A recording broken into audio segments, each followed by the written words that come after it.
A series of investigations into paranormal happenings in Victorian London forms the foundation for this Netflix show that embraces all of its genre influences.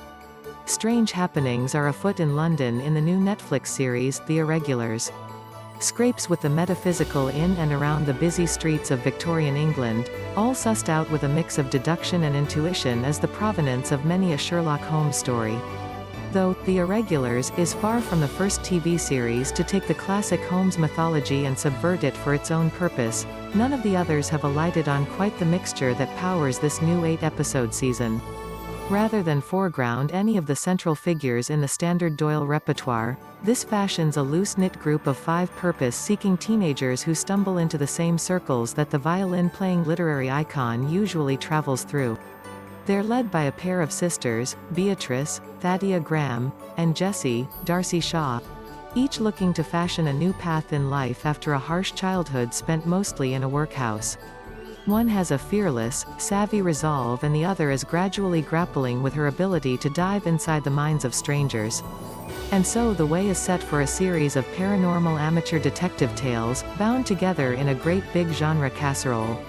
Stopping even more widespread terror becomes a group effort, with Spike, McKell David, Billy, Jojo Macari, and Leopold, Harrison Osterfield, each doing their share of the legwork to apprehend people driven by destructive supernatural abilities.